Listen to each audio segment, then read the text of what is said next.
For today's Monday makeup lesson, I'm going to show you how to create a classic smoky eye. It's one of those looks that looks so good on so many people, and I have lots of tips and tricks to show you guys to make sure it works perfectly for you. So let's get started.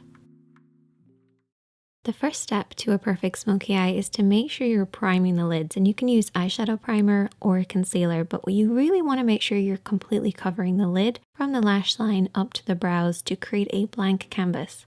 This is to disguise any discoloration that we might naturally have on our lids and also give the eyeshadow something to hold on to. So you actually want to leave your eyeshadow, primer, or concealer just a little sticky. This will actually grab hold of the shadow.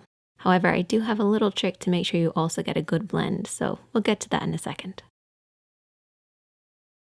With any eye makeup look, the main areas of the eye would be the crease area, and the crease area is really important in a smoky eye. If you think of what smoke is, it's that deep dark color that then fades into nothing, and the crease area is where that fading into nothing happens. The crease area is basically where the lid creases into the eye shape, but it stops just underneath the brow bone. And of course you have the lid as well, and for a smoky eye I actually divide the lid into an upper and a lower part.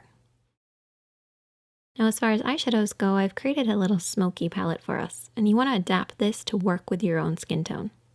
So the first shade is what I refer to as the base shade. So this is very similar to your own skin tone, could be a little lighter. We then have our contour shade. This should be a few shades darker than your own skin tone. And then you have your mid-tone, and your mid-tone is probably the most important. A lot of people refer to this as the transition shade. This is somewhere in between the base and the contour. That's why I call it a mid-tone, because it's a middle tone. And then we have our smoky shadow. So our smoky shade is basically whatever type of smoky eye that you want to create. I'm going to create a black one. So let's get started with this look, taking a blending brush and our base shade.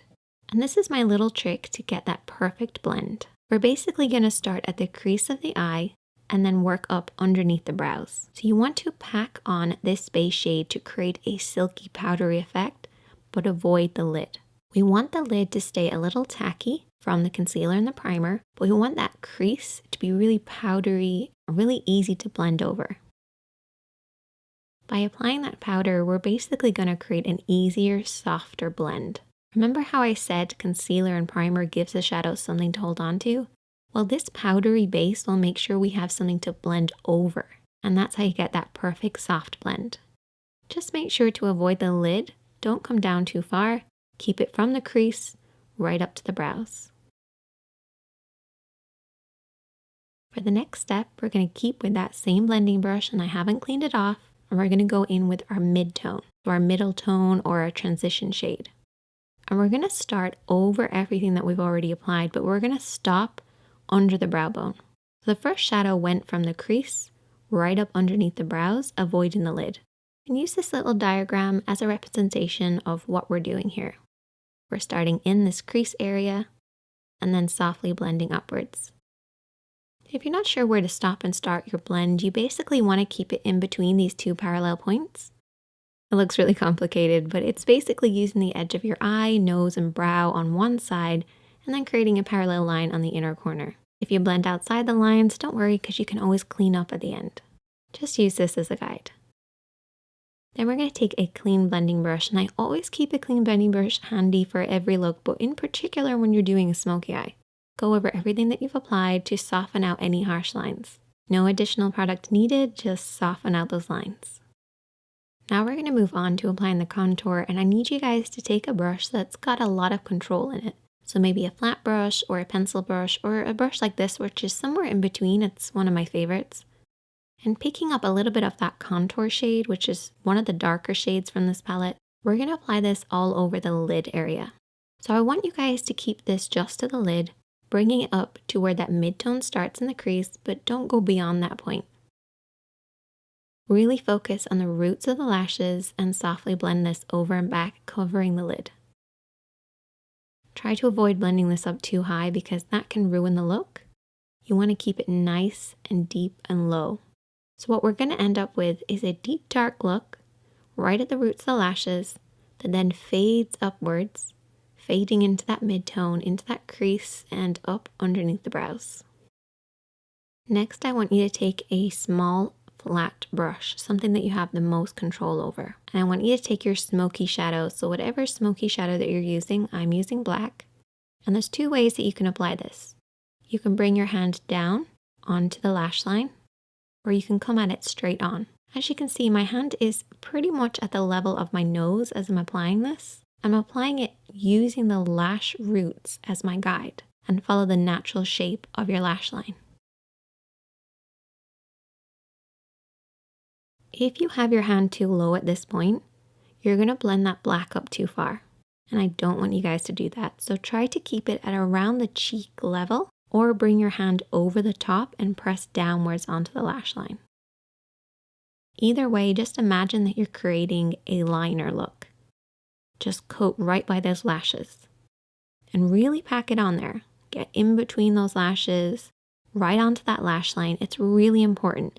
We have to imagine that that black is coming from somewhere, so it has to start really dark at the base.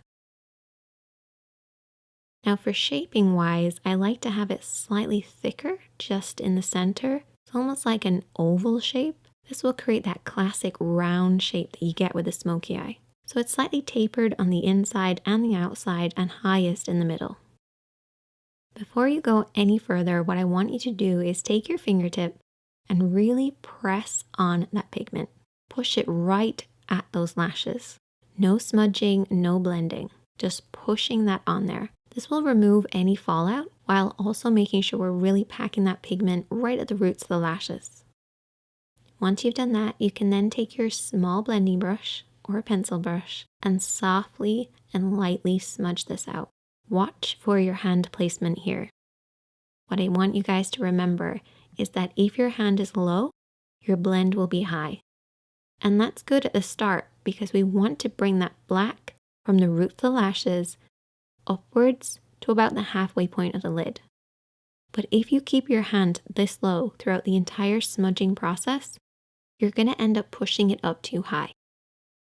Bring that brush slightly upwards.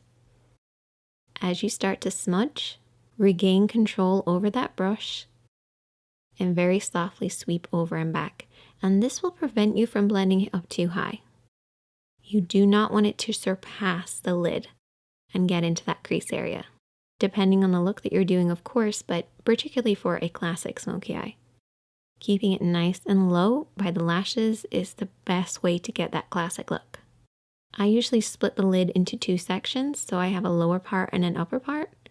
I'm making it sound really complicated, but it's actually not that complicated. But if you learn these techniques, it will become easier, even though it sounds like I'm making it harder than it is. The next step is really important, and it's to really darken in between the lashes. So apply a pencil liner on your waterline, which is the upper tight line of your lid. What I like to do is just look down in a mirror and just kind of push upwards between the lashes. This will create that dark smoky look. You have to imagine where this smoky depth is coming from, and it should be coming right between the lashes. So try getting that pencil right in there. Another important thing is to coat those lashes. I actually brush my lashes downwards to make sure it's really dark right at the roots. Once again, to create the illusion of the depth coming from the lash line. Essentially, it looks like we just have really thick lashes. If you want to go an extra step, you can always apply invisible liner. If you watch my videos a lot, you'll know that I've talked about this. It's basically lining very, very thinly right between your lashes, as close as possible. And I also went ahead and applied some falsies. Once again, this creates the illusion of a deep, dark look right at the roots. So that's pretty much all of the work done, but we've still got a lot of work to do. You have to clean up underneath the eyes because keeping it as clean and bright as possible will create that contrast with the smoky eye. So don't neglect doing this. You also want to clean up underneath the brows by taking a little bit of the base shade and a small brush and applying this on the brow bone. We have already applied this, but reapplying it will actually brighten this up. And you can also pop a little bit of this shadow on the inner corner of the eye too. I like to imagine that the smoky eye is coming from my lash line and you don't have lashes right in there. So try brightening it ever so slightly. finish off with lots of mascara to balance out the top. And there you go. A classic smoky eye, and you can use these techniques to create any number of different looks. But I love that deep dark look starting at the roots of the lashes and blending upwards.